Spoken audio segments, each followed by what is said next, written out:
Theorem 6.1। अब यहाँ पे एक पॉइंट समझने का है कि अगर कोई टू लाइन्स है, जैसे ये है फर्स्ट लाइन जिसको हम कहते हैं लाइन ए बी, और ये है सेकेंड लाइन जिसको हम कहते हैं लाइन सी डी। तो जब कभी कोई टू लाइन्स आपस में किसी पॉइंट पर इंटरसेक्ट करती हैं, माना ये पॉइंट है पॉइंट ओ, तब वर्टिकली अपोजिट एंगल्स के टू पेयर्स बनते हैं, जिनमें फर्स्ट पेयर है ये दोनों एंगल, यानी ये आमने सामने के एंगल, यानी एंगल ए ओ डी और एंगल सी ओ बी। और सेकंड पेयर है ये दोनों एंगल, यानी ये आमने सामने के angle, angle A O C और एंगल डी ओ बी। अब ये थ्योरम कहती है कि if two lines intersect each other, कि अगर कोई भी टू लाइन्स आपस में किसी पॉइंट पर इंटरसेक्ट करती हैं, देन तब the vertically opposite angles are equal, तब ये वर्टिकली अपोजिट एंगल्स आपस में इक्वल होते हैं, यानी angle A O D equal होगा एंगल सी ओ बी के। ठीक इसी तरह ये वाले वर्टिकली अपोजिट एंगल आपस में इक्वल होते हैं, यानी angle A O C equal होगा एंगल डी ओ बी के। अब यहां पे हमने जितना समझा है उसको यहां लिखते हैं। गिवन, यानी क्वेश्चन में गिवन है कि two lines intersect each other, जहां पे ये टू लाइन्स है लाइन ए बी और लाइन सी डी, तो लिखते हैं two lines A B and C D intersect each other, जिससे वर्टिकली अपोजिट एंगल्स के टू पेयर्स बनते हैं। तो लिखते हैं so there are two pairs of vertically opposite angles, जहां फर्स्ट पेयर है एंगल ए ओ डी और एंगल सी ओ बी, और सेकंड पेयर है ये दोनों एंगल, यानी एंगल ए ओ सी और एंगल डी ओ बी।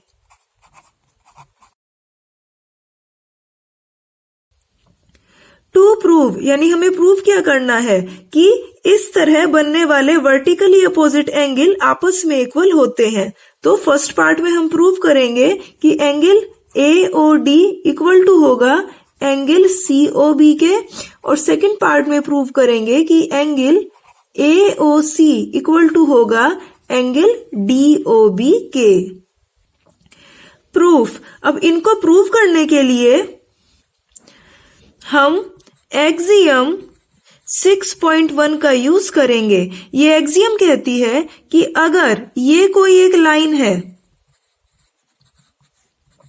और इस लाइन पर ये कोई रे स्टैंड कर रही है, तब ये टू एडजेसेंट एंगल जो बनते हैं, इन एंगल्स का एडिशन, यानी एंगल सी ओ ए और एंगल सी ओ बी, इनका एडिशन हमेशा 180 डिग्री के इक्वल होता है। तो अब लेते हैं हम फर्स्ट पार्ट, इसको प्रूव करेंगे। तो इसके लिए हम मान लेते हैं कि ये जो एंगल है, ये है एंगल 1, ये है एंगल 2, ये है एंगल 3 और ये है एंगल 4।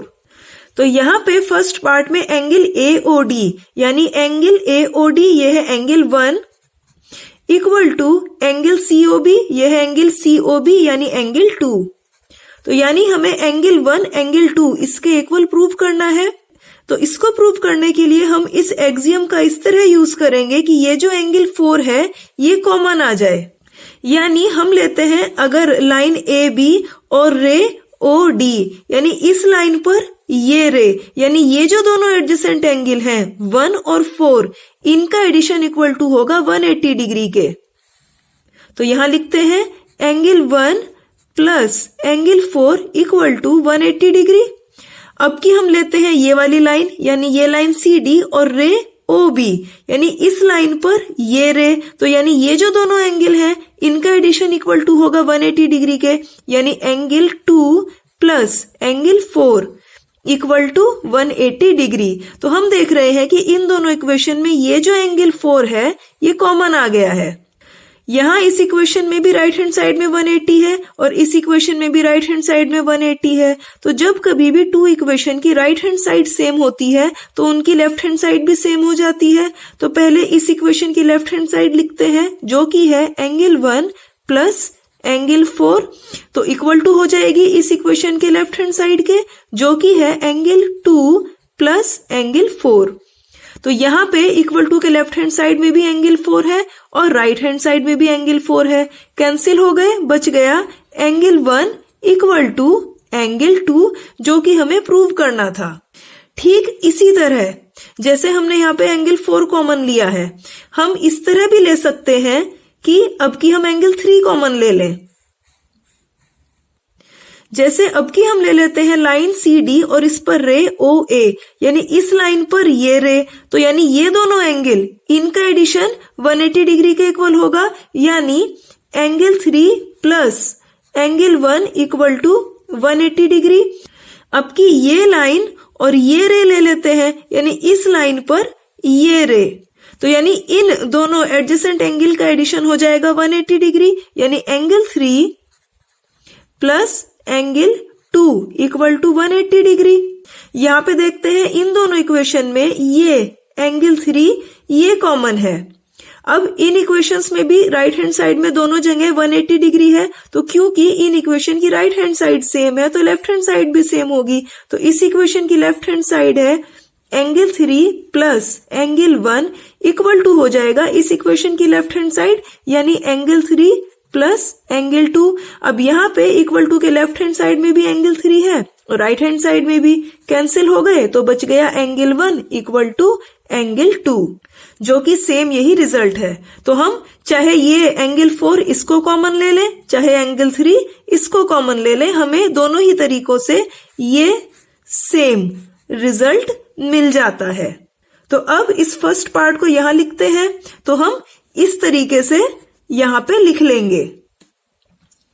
तो लिखते हैं लाइन AB, इस पर ये रे OD स्टैंड कर रही है, यानी रे OD stands on line AB, जिससे एंगल 1 प्लस एंगल 4 इनका एडिशन इक्वल टू हो जाता है 180 डिग्री के इक्वल। तो एंगल 1 है एंगल AOD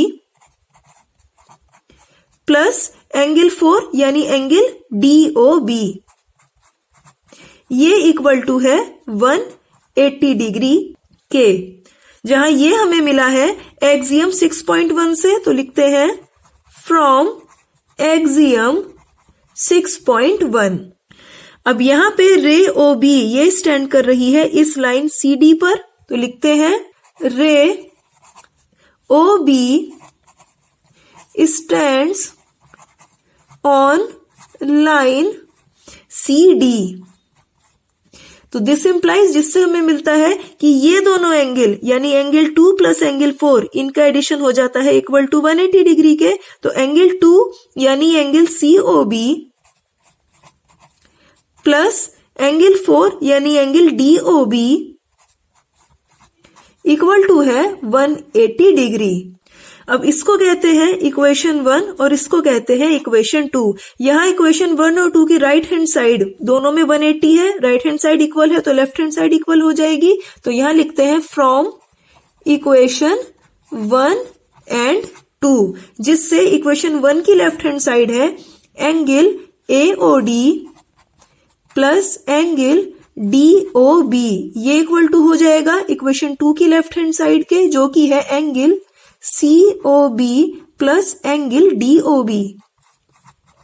यहां इक्वल टू के लेफ्ट हैंड साइड में भी एंगल DOB है और राइट हैंड साइड में भी, तो ये कैंसिल हो गए, बच गया angle AOD equal to angle COB। यही है सेम ये फर्स्ट पार्ट, यानी angle AOD equal to angle COB। अब लेते हैं सेकंड पार्ट।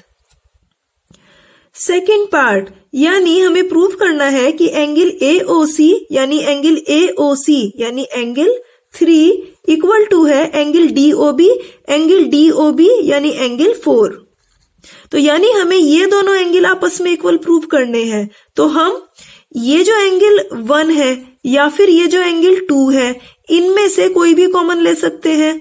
जैसे पिछली बार इन दोनों को प्रूव करने के लिए हमने एंगल 4 और एंगल 3 इनको कॉमन लेके दोनों तरह से समझा था।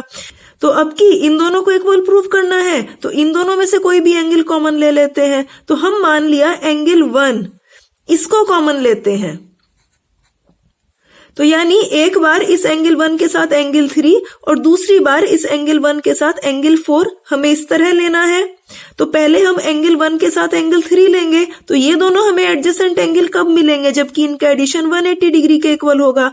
ये दोनों मिलेंगे जबकि लाइन ये हो और रे ये हो। तो हम ले लेते हैं लाइन CD और इस पे रे OA, जिससे इन दोनों एंगल यानी एंगल 3 और एंगल 1 इनका एडिशन मिल जाएगा 180 डिग्री के इक्वल। अब की इन दोनों एंगल को ले लेते हैं। तो ये दोनों एंगल कब मिलेंगे? जब ये लाइन हो और ये रे हो, तब इन दोनों एंगल का एडिशन 180 डिग्री के इक्वल होगा। तो लिखते हैं लाइन AB पर रे OD स्टैंड कर रही है, तो एंगल 1 प्लस एंगल 4 इनका एडिशन इक्वल टू है 180 डिग्री के। अब इन दोनों इक्वेशन में यहां भी एंगल 1 है, यहां भी एंगल 1 है, यानी एंगल 1 कॉमन आ गया है। अब इस इक्वेशन की राइट हैंड साइड में भी 180 डिग्री है और इस इक्वेशन की राइट हैंड साइड में भी 180 डिग्री है। तो क्योंकि इन इक्वेशंस की राइट हैंड साइड सेम है तो लेफ्ट हैंड साइड भी सेम हो जाएगी। इस इक्वेशन की लेफ्ट हैंड साइड है एंगल 3 प्लस एंगल 1 जो कि इक्वल टू है इस इक्वेशन की लेफ्ट हैंड साइड यानी एंगल 1 प्लस एंगल 4 के। अब यहाँ पे एंगल 1 ये है इक्वल टू के लेफ्ट हैंड साइड में और यहाँ पे एंगल 1 ये है इक्वल टू के राइट हैंड साइड में, कैंसिल हो गए तो बच गया एंगल 3 इक्वल टू एंगल 4, जो कि हमें यही प्रूव करना था।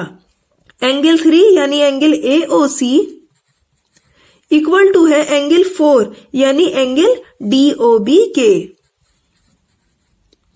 अब इसको यहां लिखते हैं।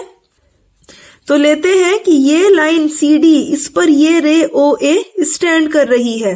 तो लिखा ray OA stands on line CD। तो जिससे हमें क्या मिला? Angle 3 plus angle 1 equal to 180। Angle 3 यानी एंगल AOC प्लस एंगल 1 यानी एंगल AOD इक्वल टू है 180 डिग्री के। और ये मिलता है एक्सियम 6.1 से।